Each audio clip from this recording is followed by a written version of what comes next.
Hello, and welcome to another Nonprofit Organizations Day here at Montgomery Community Media. I'm Tony Spearman-Leach, Director of Development and Communications, and your host today. We are joined by Marisa Peacock from Strategically Peacock and Elizabeth Gia from WUSA 9. And today we have a phenomenal topic for you. We will be discussing both traditional media and social media and how to increase your efficacy in these areas, which are so important to nonprofit organizations. You will be able to see this both on broadcast and join us for a webinar. This will be great interactivity, and we hope that you will all join us. Please remember mymcmedia.org/NPO, where you will be able to get involved in this great Nonprofit Organizations Day. First, we would like to start with introducing Marisa Peacock. Marisa, tell us about yourself and what's going on for nonprofit organizations. Well, my name is Marisa Peacock, and I work with the Strategic Peacock, and I work with small businesses, schools, and nonprofit organizations in the DC metro area. And social media is a complicated topic. Everyone feels as if they need to have it, but they're not really sure how to go about developing a campaign that both actively engages their audience while promoting their cause. Absolutely. So, when you look at this new field, this is something that we are all involved in. I've just returned from the Association for Fundraising Professionals, which supports nonprofit organizations.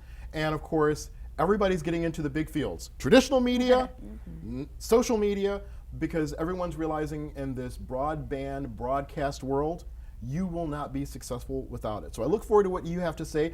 But before we get started, I would like to turn here to Elizabeth Gia, who everyone has seen here in the metropolitan Washington, D.C. area. We all know you. So tell us a little more about yourself. Well, I'm a multimedia reporter producer, and I've covered extensively the nonprofit organizations in our DC metropolitan area. For example, specifically in Montgomery County, Kids in Need Distributors.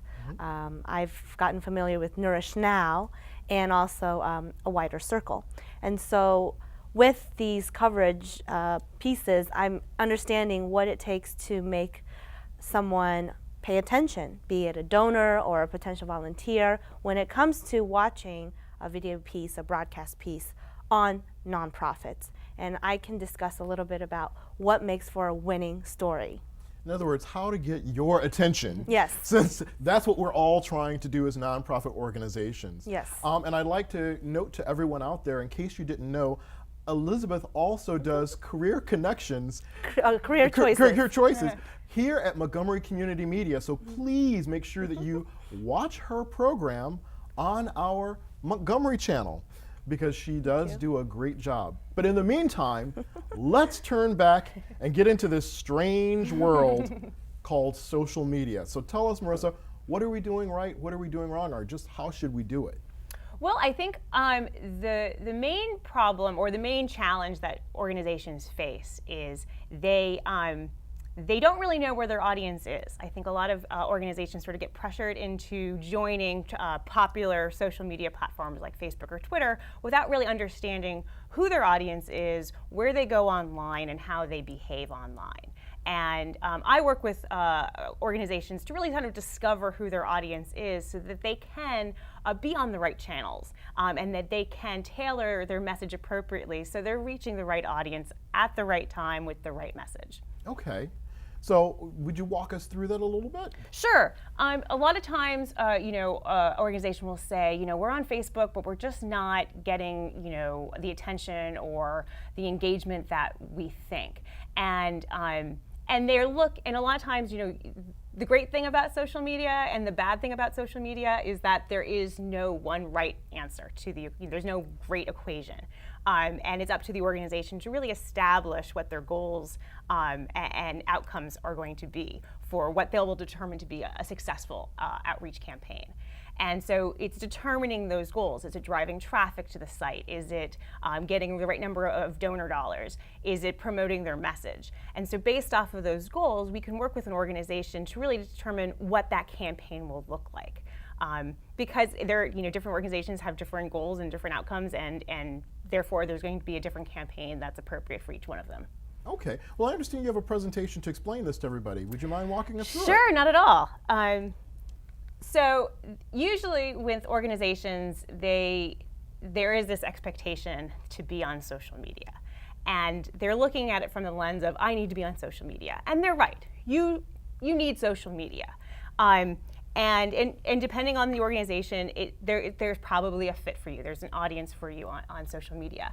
And studies have shown it's where your audience is and wants to be. And to back this up, there is great research that I've compiled in this sort of colorful slide from Pew Internet and the American Life Project, which pretty much shows that no matter who your audience is, they are on social media. So I think this is sort of the first step. Some nonprofits may say, oh, social media is just not the right place for us, or we absolutely have to be on social media. And this slide sort of is aimed at showing them where their audiences are on social media. And I just chose the 5 most popular social networks as a comparison. Absolutely. And so the next reason that people need social media, organizations need social media, is it's where audiences are getting their news and information. And again, they're getting it on social media. So on a whole, 52% of Twitter users are getting their news on Twitter. 47% of Facebook users are getting their news from Facebook. And then within each of those networks, if we break it down for US adults, 16% of US adults are on Twitter, and half of them are getting their news. So this slide is meant to just give a breakdown to show that if your organization is generating news, or best yet, being covered by traditional media, whether it's on television or in print or online newspapers, chances are your audience is seeing it on social media. And for a lot of nonprofits, this is a very interesting situation, because I can look at 2 things that have happened. Everyone knows Twitter, and that it has started revolutions. Right. As a matter of fact, recently banned in Turkey. I mean, this is right in your absolutely. world. Yes. And then when I look at Elizabeth and the quote-unquote traditional media, you have your Facebook page. Yes. WUSA is very, very strong, and Yes. all of these media. And I know this is something that you do on a daily basis, and so for us to engage you, Yes. I know you look at our presence in social media also to see if we're a valid, engaged nonprofit. Very much. So, this is something that we all need to watch. Absolutely. Because we're measured by it. Right. And I mean, as social media platforms evolve, they're weighting news shared from credible sources differently than news shared from lesser sources. So the more that you can share quote unquote credible news sources, the more likely you're going to be able to engage an audience around that. Excellent. And finally, so for the needs of social media, it's where your audience is influenced by others' behaviors. And we see this a lot in the consumer market, but we also see it a lot in the nonprofit world. For instance, 75% of social or digitally engaged cause-supporting adults, they want to influence others to care about the causes they care about. So those are your, your brand enthusiasts, your loyalists. They want to spread the word. 58% like making an impact. And, and a quarter of the audience wants to share and give credit to nonprofit organizations that they think are doing a great job. So you have an audience that is ready and willing, and they want to get involved. And if you can figure out where they are and what is going to resonate with them emotionally, socially, culturally, you can make a really big impact on social media. Fantastic. Yeah, I really want to point out to everybody, if they're going to have questions for either Marisa or for Elizabeth, remember that you will be able to join us for a webinar that will follow this, that we are going to blast out to the nonprofit community and to the public so that you can get real questions answered in real time, because this is something that everyone wants to know about. And I invite everybody again to go to mymcmedia.org/NPO, and you can post your questions, and we will get those questions over to Elizabeth and to Marisa to have them answered. Great. So those are the reasons why you need social media. But on the flip side, social media needs you. They need nonprofit organizations. They need engagement. And here's why. So you can drive change. Nonprofit organizations have been instrumental in driving education, awareness, promotion of their causes. And it can be as easy as starting conversations. You can promote your organization, your cause, your interest across platforms, which means that you can reach potential and current supporters and donors. Especially if, as we saw in that previous slide, people want to talk about their engagement. They want to talk about causes that are meaningful to them. And when people talk about what's meaningful to them, they influence their friends and families around them.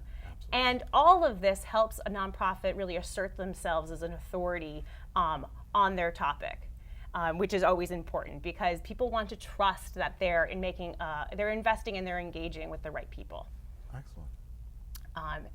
And social media needs you because you can take the lead. Research has shown that people use social media for a variety of reasons, including social interaction, forming their own opinions and perspectives, learning from others' perspectives, sharing information, and learning about others. And the media part is great, but the social part is even better because people are having conversations, they're asking questions, they're becoming engaged and well educated about causes. And it sort of evens the playing field for nonprofit organizations, big and small, because everyone can really contribute to the conversation. And finally, and this is my favorite part, is that every nonprofit has a story to tell. I work with clients to help them understand what their story is because sometimes it may not be so clear to them. But every story needs 5 elements: a hero, which can be your supporter; the goal, what will their donation or their support accomplish? Why is it a problem? That's the obstacle to overcome. And you're the mentor. You're guiding them along. The nonprofit can be seen as the person to lead them to the right solution. And the moral is that call to action. Audiences want something to do. They like to be shown the way ahead. And that's, what do I do now? Now that I've learned about this great organization and how they help the people around them in their community, how can I get involved? And so they want to know, do I sign up to volunteer? Do I make a donation? Do I learn more, read more? Do I write a letter to my senator?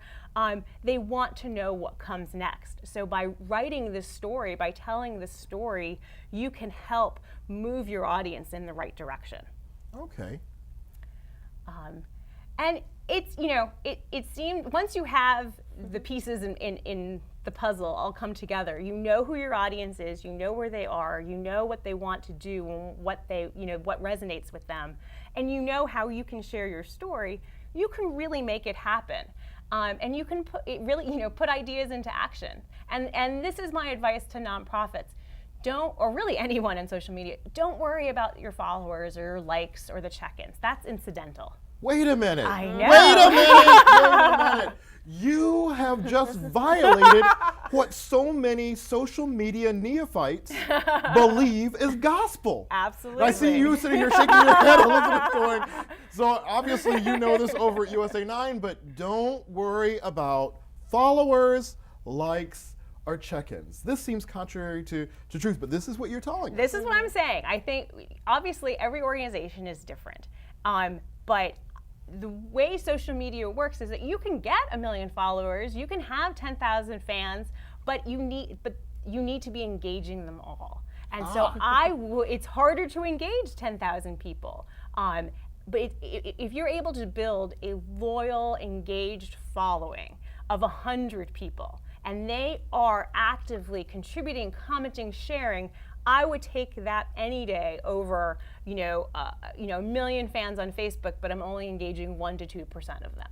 So the key still remains that we engage the community that we are reaching out to. Absolutely. And that we make them feel that they're participating in our organization, even when it's virtual. Right. Okay. Absolutely. Okay. And the followers and the likes and check-ins will come because you are being authentic. You are sharing your creativity. You're inspiring your audience.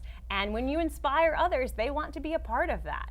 And then that's where the followers and likes will come from.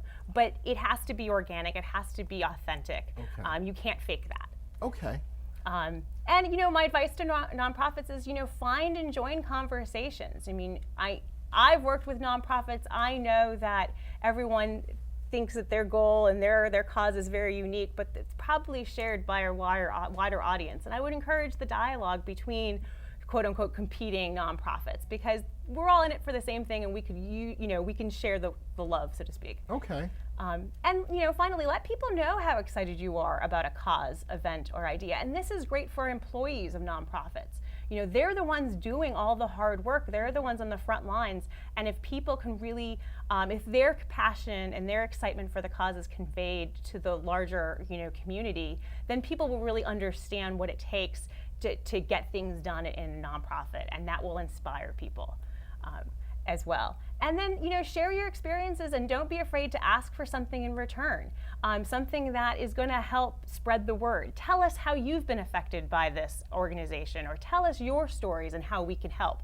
There are many organizations that have proven that this is really helpful, because when you let other people tell their stories, it makes them tell your story overall. And when it comes from third-party sources, people are more likely to trust it rather than just the big organization telling you how it is. Okay. And get connected. Connected is a part of that. I mean, social media is designed to let people communicate with each other, collaborate with each other, share their stories, and they don't have to be in your community. They can be around the world, and you can find a community doing what you're already doing, so you don't have to reinvent the wheel, or you can create your own community. I mean, that is sort of the beauty of social media, is that you can pitch your tent wherever you want and invite people to join you there. And don't just stand there, participate. I think there's a lot of real great examples in the DC metro area of people who may have met on social media, but then actually have a real life event, a tweet up, or some sort of social event where they're able to meet in real life and share their stories and connect. And then, finally, I mean, this relates back to telling your story, but give your community something to care about. People they are caring individuals, and they want to rally around a cause, but if they don't know what that cause is or does, or how it's important to them, it may not be on their radar. So you need to, it may seem obvious to you if you're working in your nonprofit, day in and day out, but it may not be obvious to everyone else why it's important. So sharing that story is vital. Excellent.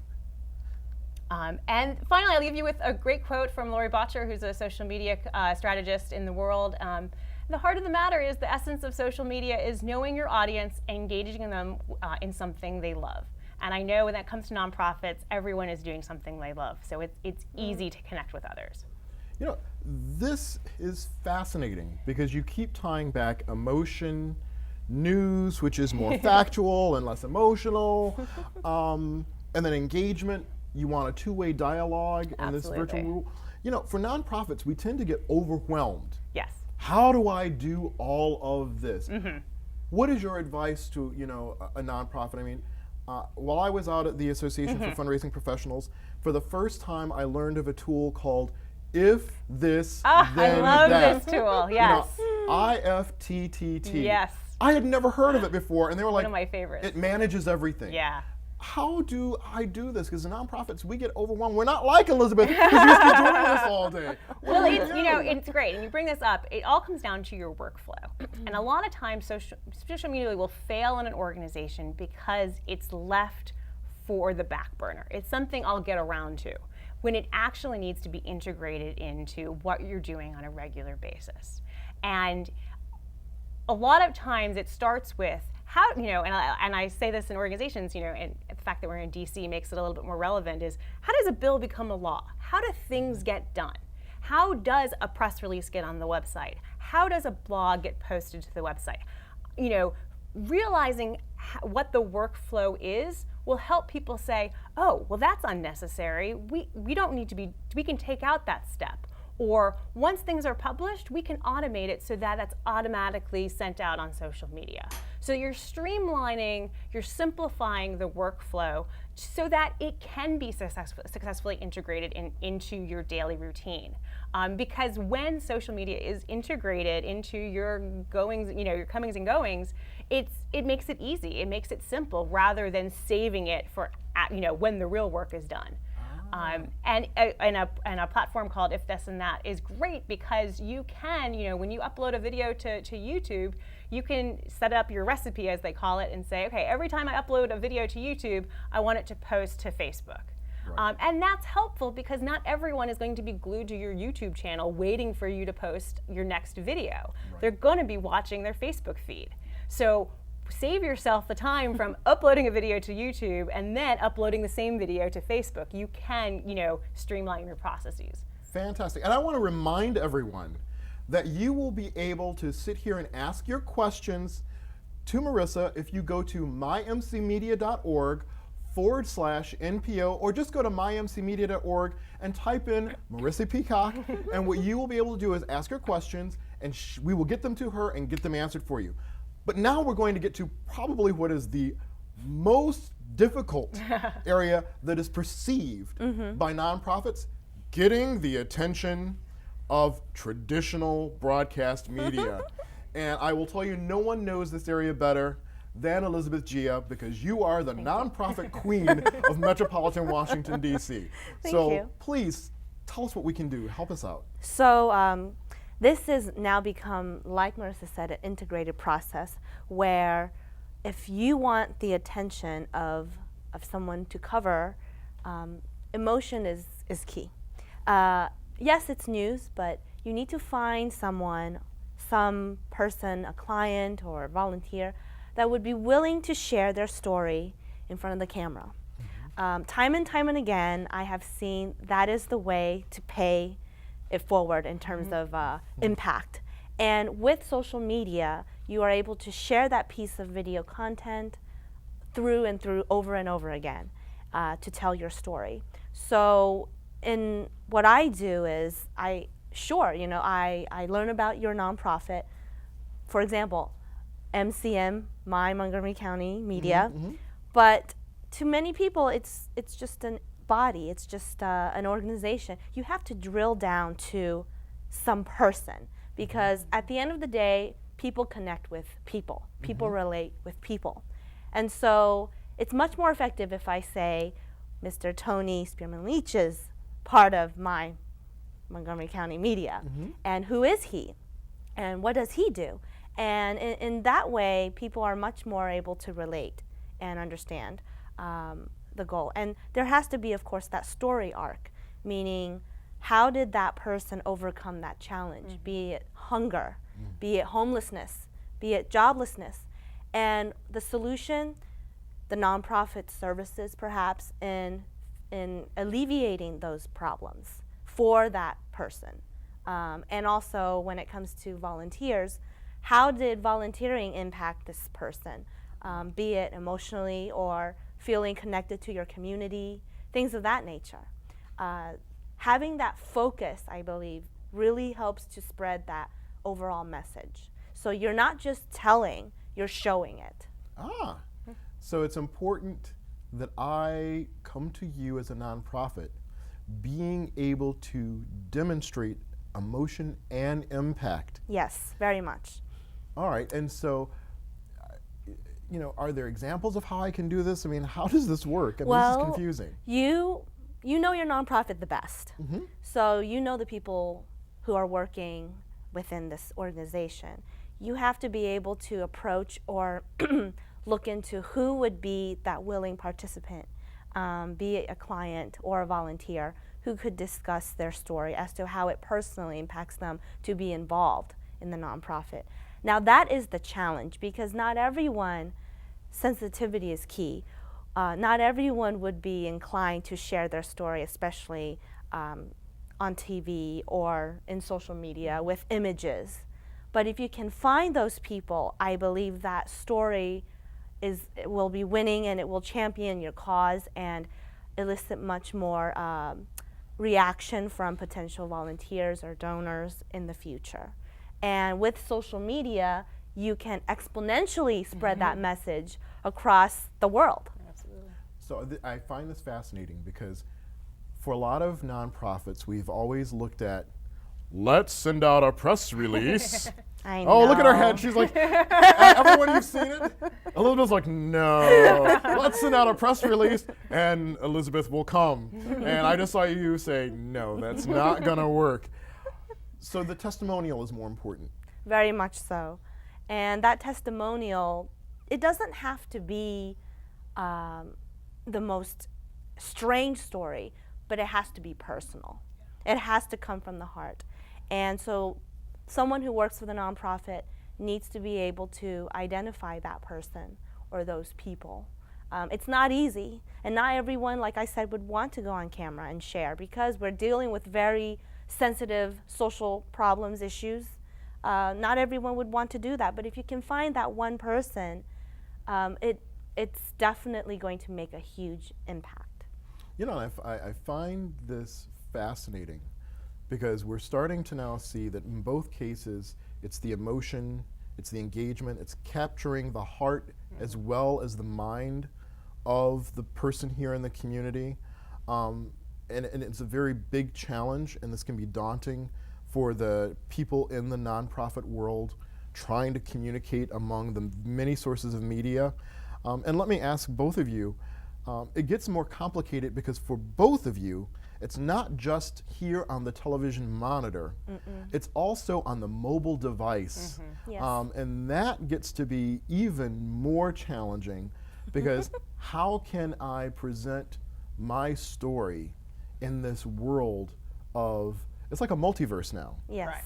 I've got my iPhone, my Android, my tablet, my computer.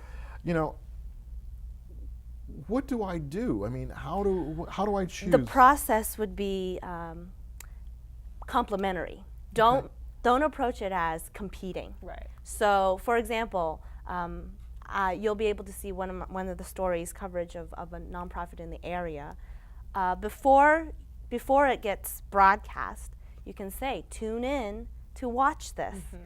And tune in at 7 o'clock, watch it. Okay. You watch it, or you don't watch it, but after it airs, you go back onto social media, your Facebook, your Twitter, and you say, did you enjoy it or did you miss it? Here it is again. And you'll have that online link for those who would want to watch it online. And from there, you can also engage with other people in the community who are very much involved or passionate about that cause, be it family, military, homelessness, and use those Twitter handles to interact with one another. So I have to use my social media in my traditional media Yes. so that I can create a stronger synergistic success. Yes, I don't think there's competing interests here. It works together, and when it works together, you will have, I would say, a profound impact for those who want to learn more about your nonprofit. I would agree, and I would add that it comes down to understanding where your users are. Most Twitter users are using their mobile device to access their feed. So you have to be ensure that if they're getting the right information, that links work, if you're including photos, that you're presenting an engaging experience where they are, with the limitations that exist, screen size, rendering, that type of thing. But then I'd also add that it's about creating a seamless experience so that they can go from your website to Facebook, to Twitter, to your blog, and really understand that it's a continuing experience. And that's where that you can't be disjointed. Branding has to be consistent. The message has to be consistent, because otherwise people are going to get confused. They're not, is this the Twitter feed that belongs to that website? Make sure everything really comes together, so that no matter where they enter the story, they're a part of the story. So even if they start the experience on their mobile device and finish on the website, or start on Facebook and end on the website, everything is very clear. It's not as if you started in the middle of the story. You're always a part of the engaging experience, no matter where you are. No, it's becoming clearer to me. Becoming clear. Now I understand you have some examples that you wanted to show us of how to really do this the right way. So if you could walk us through the examples and tell us what was right and maybe what we should be doing. Okay, so The first example would be a video covering the local USO metropolitan organization. And basically, this is a way of telling or sharing what exactly does this USO organization provide to its members. But I know a lot of nonprofits have a lot of different services. I drill down to one specific service. So you will be able to see this one specific service. And that's key, getting as specific as possible. I understand you want to share with the world all your different services, but you don't have that much time and people get overwhelmed. You want a deep impact with your message, and that needs to be more specific. So if you want, you can see that now here. Okay, well, let's watch this. Sometimes at the crack of dawn, driver Jen Hall hits the road with the mobile USO. Often it's making its way to remote areas. Today it's heading to the Indian Head military base in South Potomac, Maryland. And especially in this area with all the military presence, when we're driving around, people will wave and they're very friendly, and most of them are very respectful while we're driving. The van provides a tasty lunch. Now we can cook. Hot dogs, chips, soda, and cookies. And when it arrives, the troops and their families are excited. We show up. We show up when we see it.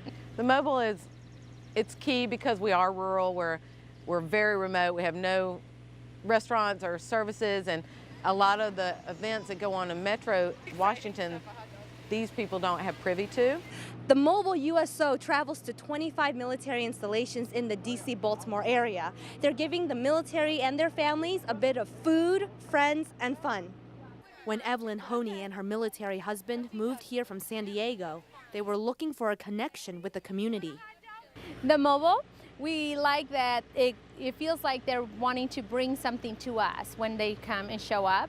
My husband loves the hot dogs. It gives you a feeling of being included in the greater community. The mobile USO also raises awareness for community events like Child Abuse Prevention Month and Month of the Military Child. We're recent empty nesters, and so it does, give me an opportunity to socialize with other spouses here on base and come out and spend time, and it has volunteer opportunities that that otherwise wouldn't be here. So it's wonderful because I am more of a social creature. So it's nice to be able to come out. I'm Elizabeth Gia, WUSA 9.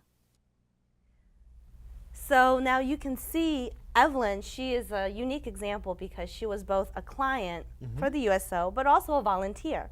But you can see through her story that this USO really provided her with a sense of community.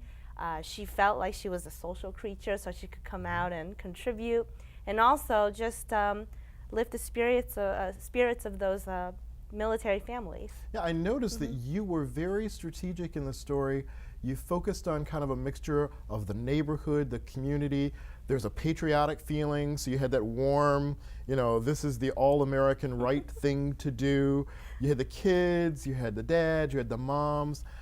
It was amazing that you were very, very specific, though, on the one function. Yes. Reaching out to those that could not be reached out to in a very specific way. Exactly. So we need to be more direct and picking the one thing we want to get to your attention. Yes, very much so. Sometimes when I explore a nonprofit's website, you can see the list of services and all that for that client. It's wonderful, but when it comes to video or a piece of content that's memorable, you need to focus.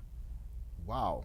So I can't give you my laundry list. Lesson number one. You can through social media. You can say, watch this video and see how Evelyn really has appreciated these services at this nonprofit.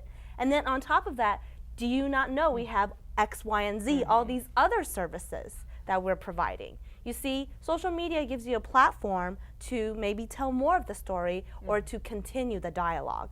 But the video is the launching pad and the key place that you can really make an impact with remembering your nonprofit. Okay, again, I want everybody to remember that they will be able to ask Elizabeth questions.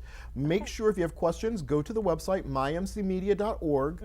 /NPO, post your questions for Elizabeth, and we're going to come back with both Elizabeth and Marisa, and we're going to do a webinar because all of us out here in the nonprofit world are really, really overwhelmed. And so, you've just told me, boy, that written press release, forget it.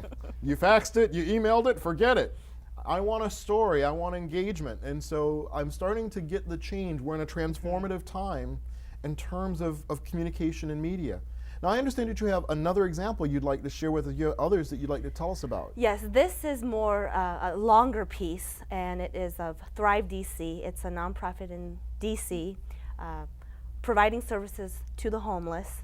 And now, yes, this longer piece did explain a little bit more about the services within this organization. But again, the focus is on one character, and you will see who she is and what has happened to her since she's been with that organization. So even though it has more of an expansive story of all these services, the focus is still on this one character. And from that one person, you also get to know others around her that also relate to this nonprofit organization. So this is Thrive DC. Okay.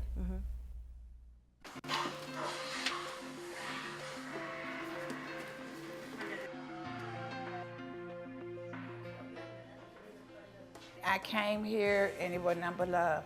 Nobody never had an attitude. Everybody was always ready to help you. Cherie Phelps L. came to Thrive DC in need of rebuilding her life. She was homeless and didn't have a job. A lot of times when we go through things, we don't have nobody to go through it with us. She entered Thrive DC, where she didn't have to face her challenges alone. Alicia Horton is the executive director. Thrive DC wants to be in the business of restabilizing lives. The nonprofit organization put her through a 6-month job training program. Jessica McLeod, director of social services, says Cherie was a STAR graduate. The struggle to get out of homelessness is so hard, and she really put her all into it. There were times when she came in and she wanted to give up, and she really stuck with it. I was ecstatic because I did it, I completed it. It's something that I started and I finished with flying colors. She not only earned her food management license, she found a new outlook on life.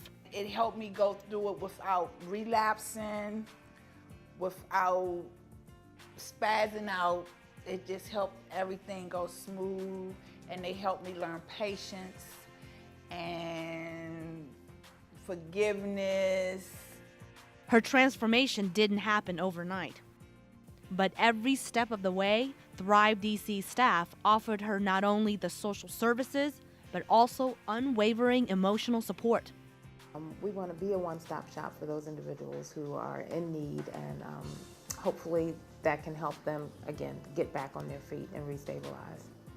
Thrive DC greets clients with an inviting meal. It runs group activities, offers a place to shower and do laundry, and provides programs that gets clients ready for the workforce, despite their barriers. Barriers could be from recent drug and alcohol activity, past criminal activity, incarcerations, no work history, or very little or poor work history, no housing. If you don't have housing, how can you keep a stable job? It's almost impossible. Helping our clients when they're in the training program to get a stable housing while they're in the program really helps them to succeed. Helping clients is the work of both staff and volunteers like John Darnell. He's in charge of sorting the mail, a task that has enabled him to build friendships. Very supportive. They give me a lot of love. I've been told I love you, I think in a really sincere way, more than I ever have my whole life since I've been involved with Thrive DC. And I know they really mean it. And there's something really to that, really heartfelt to that, and really connecting to that. Darnell is a consultant in his day job. What keeps him volunteering, he says, is bonding with the people. Thrive DC's strong relationship with Cherie pushed her to become her best. With some obstacles that she came with, she was, listening to us. The fact that she trusted us and took our information and took our advice is very powerful. I'm not on nothing but success. That's what I'm on today, and I really like it. At the nonprofit, Cherie went to a workshop to polish up her resume. Now she's ready to meet with employers. They open a big restaurant up, I'll be ready. If a hotel have a big food service thing, I'm ready because I have my certification in food management and sanitation, and I know I can do it. In Washington, I'm Elizabeth Gia. Wow. There you go. I noticed that was amazing. You had lots of love, lots of you. emotion. But the one thing I noticed that you had talked about earlier, lots of testimonials. Yes. That was amazing. You won't forget Cherie. Right. You can't. And through her, you'll also be seeing the other players, if you will, in the story, the volunteer, and also the people who can explain exactly what does that nonprofit provide for the clients. But you just can't get, like I said, impersonal when it's a press release. Right. So I'm learning from you very, very clearly that it's important that I have my supporters, my volunteers, and my constituents speak for me as a nonprofit, rather than me as the nonprofit speaking to you as traditional media, because today you're just not interested in that anymore. It's very clear. That's right. It's much more about dialogue, but also authenticity, as Marisa had said. Something where potential donors will see that this is a real result from having supported this nonprofit, or volunteers saying, truly, I really like working with this nonprofit. So yes, testimonials goes a long way. And I think nonprofits have to get very comfortable with letting other people tell their story. And that is the scary part of social media for organizations who are very used to controlling the message. And once it's on social media, other people are going to be telling your story, and you have to trust that they have all of the right information to do so. You are telling people in communications, marketing, and public relations to let go. I know. Oh, risky. Both of you have said this, but I could see this is the key to our future success. This is what we have to do. Well, let me ask you, what else would you share with us? What else are your big, thoughts about what we should be doing? Well, once you have the ability to find that client or that success story, because mind you, I do understand not every client has such a wonderful story arc like Cherie. But once you find that and you can share that with the world, you don't stop there, right? You go ahead and continue that conversation, or maybe the behind the scenes dialogue. So for example, sometimes when I was on the set or shooting, there would be someone at that nonprofit taking an image of me interviewing that client and sharing it, tweeting it, Facebooking it, and getting people excited and engaged even before the story came out. And that really helps to develop the audience or the anticipation for what was to come later on. So once I get your attention, I need to harness that through social media. And even once I get the story out there with you, I need to tweet out the story and Facebook post it and get it out there so that people know that, one, you are validating us. And I think people forget that you are considered an expert. So when you show up at my nonprofit, that's validation. And I need to take that validation and put it back out into the community. Because they now feel reinforced in their beliefs and support of us. Very much. Absolutely. And this is great content that became reused time and again. This isn't something that's just reserved for when her broadcast comes out. This is stuff that can be used, to empower their giving campaign, or to their work at the end of the year when they're trying to meet end of the year goals. I mean, this is content that can live forever, and that's great. This Thrive DC video was a part of their annual gala. Last fall, so that was something longer, a longer piece, but certainly the audience they were able to appreciate exactly what that nonprofit was doing. Now let me ask you, if you both had to give those of us in the nonprofit community like 3 or 5 tips of what we should be doing, what would both of you say? I would say it starts with, are you an organization that is authentic to the core? You know, if I go to your website, if I stop by your offices, if I meet you at a community event, is that going to be a consistent presence?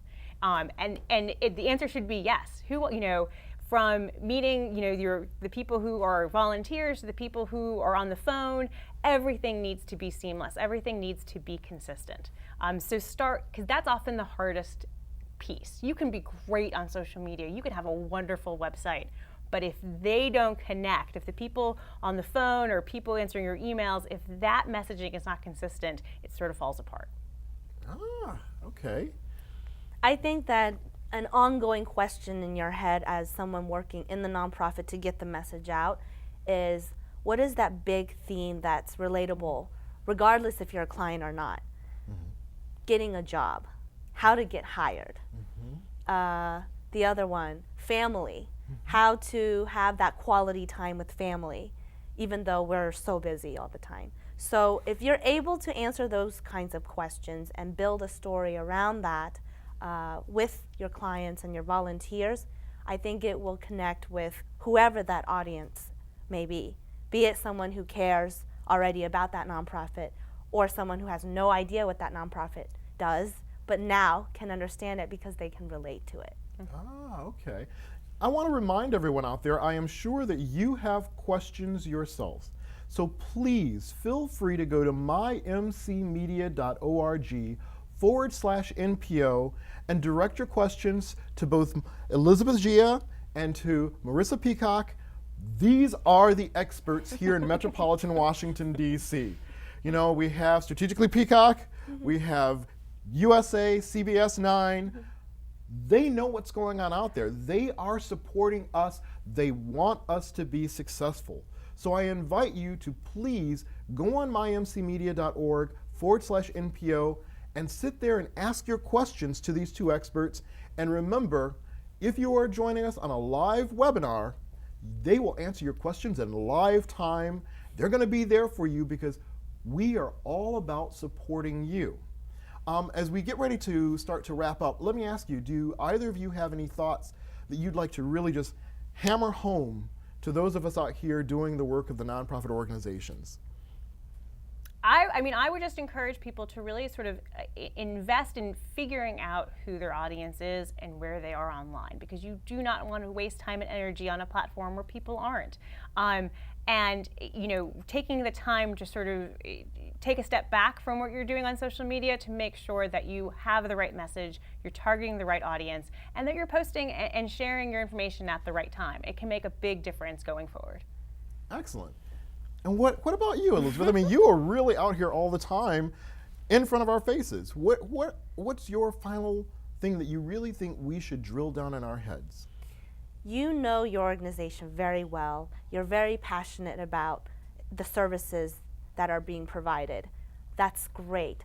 But how do you get the attention of someone who has no idea? Mm-hmm. You need to always come in with that kind of a mindset. And that example, or the two examples I've provided, show that if you drill down to a specific slice within your organization and really find that person to tell it, that will make the magic. So as much as you're overwhelmed, and we all appreciate all these things that are happening within your nonprofit, get specific and get passionate about that one story that you're going to look for now. Okay, now I'm going to ask some personal questions here, because we're going into the wrap up. But I really have to ask you, what social media do you use? What do you use in terms of your favorite broadcast media, both of you? Because people want to know. All right, yes, you're telling me to do this for my organization, but are you really doing it yourself? And I know that you had your YouTube page up here. So can you tell us what are you using right now? Of course, I use Facebook. Okay. And specifically Facebook for me, I like to keep it organic or authentic, because I know certain personalities, they have their fan pages and whatnot. That's great if you want that for your organization. I prefer to have my one account, and I share.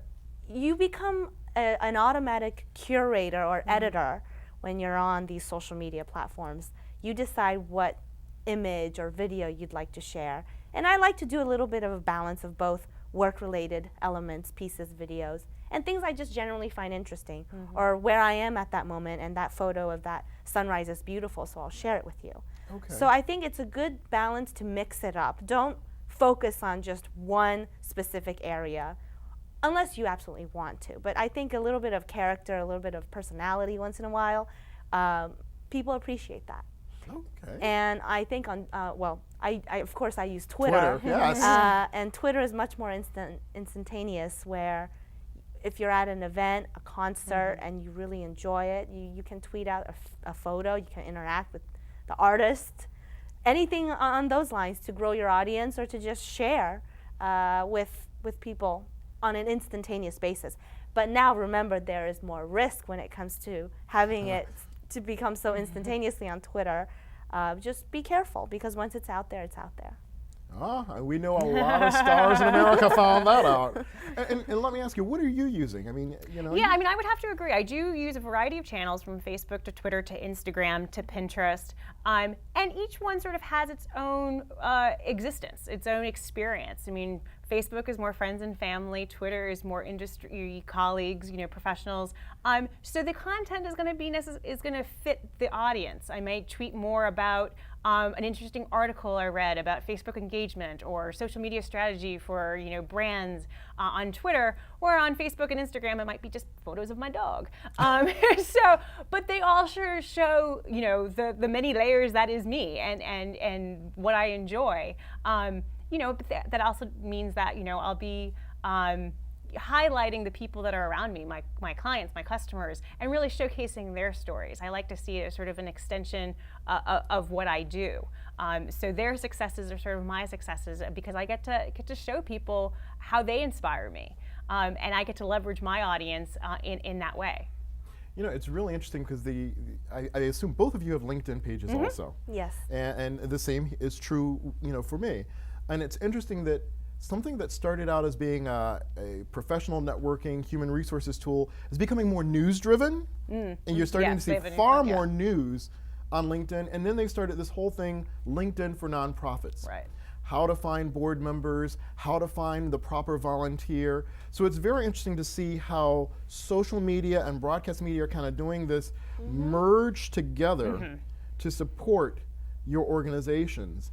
And this is a big challenge for all of us, because now you're starting to see things get blurred even more as we're going forward. Well, sure, and I think if you start off as a supporter, as a volunteer of an organization, if you are captivated by their passion, by their energy, that's something that you think, hey, I want to work there. I want to be a part of that. And so LinkedIn is a great opportunity to kind of bridge, supporter with employee.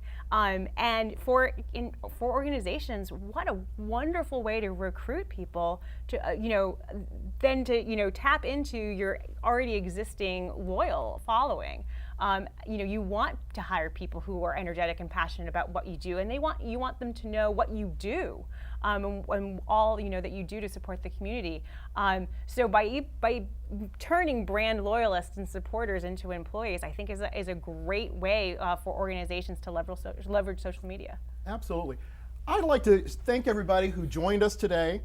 We are starting to run short on time, but I want to remind you, I am in your world as a communications director, and I understand the challenges that we have in getting with our traditional broadcast media and getting with our social media. Please take the advice of our experts. If you have questions, go on mymcmedia.org/NPO. Post your question, we'll get it to them. They will answer it. This is your opportunity to get some help. If you are looking for their presentations, or if you're looking for the videos, we will have those posted on mymcmedia.org/NPO. And if you get overwhelmed like I do, start learning the tools that will help you out, like if this, then that. IFTTT. As we said, it will help you manage this broadband mosaic, this hodgepodge that we have to manage through. Again, I would like to thank our experts here. Of course, we have Marisa Peacock, we have Elizabeth Gia with Strategic Peacock, and we have WUSA CBS 9. We have brought you the absolute best. And remember, this is not the end. You will be able to join us on a webinar. Look for us on mymcmedia.org/NPO. Again, thank you so much for joining us today. We hope you join us again for another Nonprofit Organizations Day and another celebration of all the work that we do for the communities in which we live. Thank you. Have a great day.